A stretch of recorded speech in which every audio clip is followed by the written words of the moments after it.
700 বছরেরও অধিক সময় আগে। ওই সময় সিলেটে এক হিন্দু বাদশা ছিল, নাম সকলেই জানেন, রাজা গৌর গোবিন্দ। নাম শুনেন নাই? রাজা গৌর গোবিন্দর সময়ে সিলেটে টুলটিকর এলাকা, শাহজালাল উপশহরের পাশে, সেখানে 13টা পরিবার ছিল, সিরেফ 13টা পরিবার ছিল মুসলমান, এবং তারাই ওই অঞ্চলের একমাত্র মুসলিম ফ্যামিলি, মুসলিম কমিউনিটি। বাকি যা আছে সবই হলো মুশরিক, সবই হলো কাফের। তাহলে মুসলিম পরিবার কয়টা? মাত্র 13টা। যাদের পূর্ববর্তীরা এই অঞ্চলে এসেছে মৌলিকভাবে, আপনারা নাম শুনেছেন মুহাম্মদ বিন কাসেম রহমতুল্লাহ আলাইহি। এই অঞ্চলে সর্বপ্রথম যিনি ইসলামের পতাকাকে সমুন্নত করেছেন, ইসলামের ঝান্ডাকে বিজয়ী করেছেন, তিনি যখন সিন্ধু বিজয় করেছিলেন, তার সাথী সঙ্গীদের মধ্যে অনেকে দাওয়াতের মিশনে বের হয়ে পড়েছিল। তাদেরই একটা কাফেলা দাওয়াত দিতে দিতে বাংলাদেশের চট্টগ্রামে এসেছিল। ওই চট্টগ্রাম থেকেই তারা ছড়াতে ছড়াতে তাদেরই কিছু অংশ সিলেটে গিয়ে পৌঁছেছিল। ও পরবর্তীতে তাদের সন্তান বিস্তৃত হতে হতেই মাত্র 13টা পরিবার ছিল, যেই 13 পরিবারের সদস্যরা মুসলমান ছিল। তাদের যে সর্দার ছিল, সেই সর্দারের নাম সৈয়দ গাজী বুরহানুদ্দিন রহমতুল্লাহ আলাইহি। বা আজ সারা দুনিয়া, শুধু বাংলাদেশ না, শুধু সিলেট না, শুধু ঢাকা না, সারা দুনিয়ায় আজ যাকে চেনে শেখ বুরহানুদ্দিন রহমতুল্লাহ আলাইহি নামে। ঢাকায় যান, মেয়র হানি ফ্লাইওভারে ওঠার আগেই দেখবেন হাতের ডান পাশে, আজও আমি দেখেছি, সেখানে একটা কলেজও আছে তার নামে। সিলেটে যান, তার মাজারও আছে, তার নামে রাস্তাও আছে, বহুত কিছু আছে।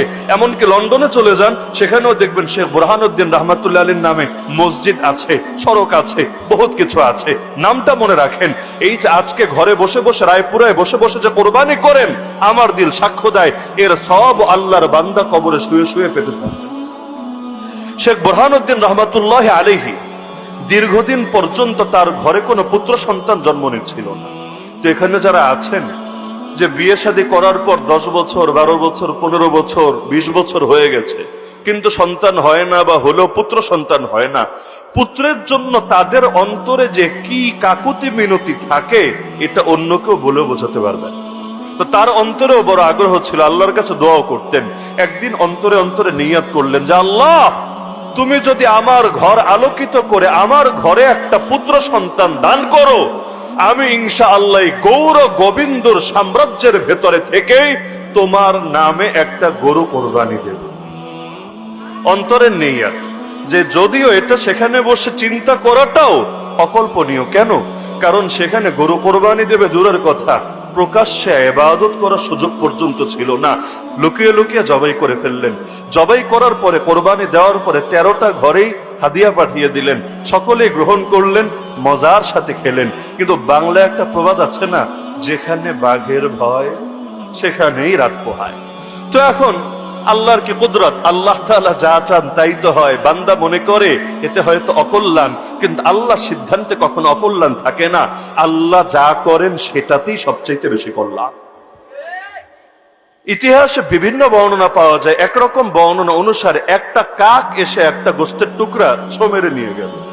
তো কাক তো গোশতের টুকরা নিতেই পারে, এত সিরিয়াস কোনো বিষয় না, চিন্তারও কোনো কারণ নেই। কিন্তু আল্লাহর কি আজীব কুদরত, কাক গোশতের টুকরাটা নিয়ে রাজা গৌর গোবিন্দর প্রাসাদের প্রবেশ মুখের সামনে ফেলে দিল। ফেলার জায়গা পেল না দুনিয়ায়, রায়পুরা ফেললেও চলতো, কিন্তু রাজা গৌর গোবিন্দর প্রাসাদের প্রবেশ মুখে নিয়ে সেটা ফেললো। পরবর্তীতে হঠাৎ এখানে গোশত আসলে কোত্থেকে? মানুষের তো কৌতূহল জাগবে, এটা কি মানুষের গোশত না মহিষের গোশত না কিসের গোশত? এখন গরুর গোশত তো আলাদাভাবে চেনাই যায়। সবাই বুঝলো, কি রে, আম্মাজানের গোশত এখানে এসে হাজির হলো, ব্যাপারটা কি রে? তো আম্মারে এভাবে ছিলে কেটে এখানে হাজির করবে কে রে? তো এখন তারা দেখে উত্তেজিত হয়ে গেল, এত বড় সাহস, গরুর গোশত এখানে, আর কিভাবে, কি রে? খোঁজ খবর লাগা, কে করতে পারে এই কাজ? তো সন্দেহ তো আর কোন সনাতনের উপর গিয়ে পড়বে না, সন্দেহ পড়লো মুসলমানদের উপর, যে এই 13টা ফ্যামিলির কেউ না কেউ করেছে। আজও সিলেট আপনারা আসলে, দাওয়াত থাকলো, সিলেট আসলে আপনারা শাহজালাল উপশহরের পাশে দেখবেন 13 রত্ন নামে অনেকগুলো জিনিস আছে। 13 রত্ন বাজার, 13 রত্ন জামে মসজিদ, মানে 13 রত্ন নামে অনেক কিছু পাবেন। এই 13 রত্নটা কি? এই 13 রত্নই হলো 13টা মুসলিম ফ্যামিলি, যাদেরকে স্মরণ করার জন্য আজও ওই এলাকাগুলোর নামই হয়ে গেছে 13 রত্ন। ইতিহাসগুলো মনে রাখবেন। তো এখন এই ফ্যামিলিগুলোর উপরে সন্দেহ আসলো, তদন্ত করে তারা পেল যে শেখ বুরহানুদ্দিন এই কাজটা করেছে এবং নিজ পুত্রের জন্মে খুশি হয়ে কাজটা করেছে। সঙ্গে সঙ্গে তাকেও ডাকালো, পুত্রকেও ডাকালো, পুত্রের মাকে অর্থাৎ শেখ বুরহানুদ্দিন রহমতুল্লাহ আলাইহির স্ত্রীকেও ডাকালো। ডাকানোর পরে প্রথমে ধরে শেখ বুরহানুদ্দিন রহমতুল্লাহ আলাইহির হাতটাকেই কেটে দিল। এই হাত দিয়ে তুই গরু কোরবানি দিয়েছিস, এত বড় সাহস! এই হাত দিয়ে তুই আমাদের ধর্মে আঘাত দিয়েছিস, তোর হাত দিয়ে আর রাখবো না, ধরে হাত কেটে দিল। আর পুত্র সন্তান সেই মাসুম বাচ্চা সৈয়দ গুলজার আলম রহমতুল্লাহ আলাইহি তার ব্যাপারে নির্দেশ জারি করলো, আরে জল্লাদরা জলদি ধরে নিয়ে গিয়ে এই দেবতার সামনে, একটা মূর্তির সামনে তারে বলি দিয়ে দাও। তো জল্লাদরাও নির্দেশ অনুসারে এক দেবতার সামনে নিয়ে সেই মাসুম বাচ্চাটা এখনো দুনিয়াকে চিনতে শেখে নাই, এখনো দুনিয়া বুঝতে শেখে নাই, এখনো বাবাকে বাবা, মাকে মা বলে ডাকতে শেখে নাই, কিন্তু তার আগেই উগ্রবাদের শিকার হয়ে গিয়েছে। শেখ বুরহানুদ্দিন রহমতুল্লাহ আলাইহি তার হাত কেটে দিল, বাচ্চাটাকে দেবতার সামনে নিয়ে বলি দিল। এটা দেখে বাচ্চার মা আর সইতে পারলো না, সেখানেই হার্ট অ্যাটাক করে জায়গায় ইন্তেকাল করল। আদেশ জারি করে দিল যে শুধু ওরাই পাপী না, বাকি যতগুলো ফ্যামিলি আছে ওরা বাদ দিলে আরো 12টা আছে, ওই 12 ফ্যামিলির সবাইকেও ধরে ধরে মৃত্যুদণ্ড দিয়ে দাও। যারা গরু কোরবানি করেছে পৃথিবীর বুকে তারাও বেঁচে থাকার অধিকার রাখে না। ধরে ধরে 12টা ফ্যামিলির সবাইকেও মেরে ফেলা হলো। শেখ বুরহানুদ্দিনের এখন কি আছে? দুনিয়াতে কিছুই তো নাই, কই যাবে? থাকারও তো জায়গা নাই। পায়ে দল মানে পায়ে হেঁটে হেঁটে যাত্রা শুরু করলেন।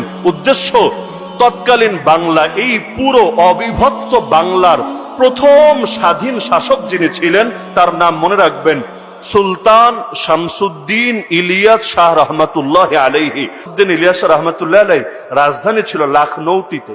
লখনৌতি চিনেন? এখন এটা চিনবেন না, ওই লখনৌ না, লখনৌতি।